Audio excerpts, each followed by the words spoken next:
how can we better equip kids? Because if they're never disappointed, they're not going to learn how to bounce back from failure and disappointment. So I'm seeing a backlash to that. I think for a long time there was that everybody gets a trophy point of view, and now, at least among the parenting communities that I see, what I'm seeing is a belief that everybody should get to play, everybody should get a chance to participate and to learn and to grow, but not everybody gets to win.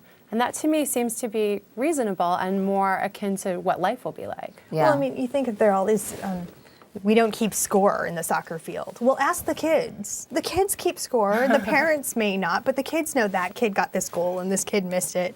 So in some ways, it's just sort of a parent illusion that we're not actually being competitive with the kids. The kids themselves are being competitive. And competition can actually be a good thing. You know, the more kids you have taking the SAT score in the same room at the same time, the lower their score. Really? Yeah.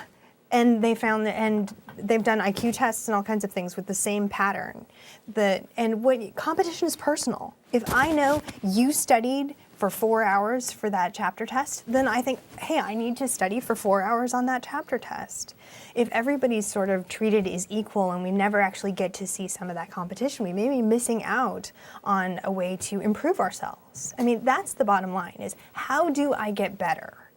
And constant praise, constant trophies short circuit that process because you aren't given the room to it. Jennifer Crocker says parents will say things like, oh, honey, I know you missed the soccer goal, but you'll get it next time.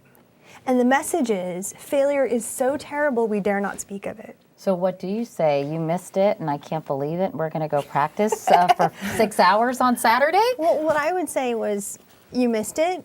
What would you do differently now?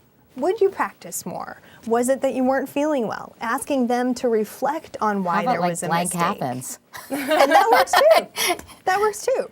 But it's more about, did you learn from this experience? Whatever it was, and then you can move on. It's not about promising future success or pretending failure doesn't happen, because we all know it's when you screw up that you learn.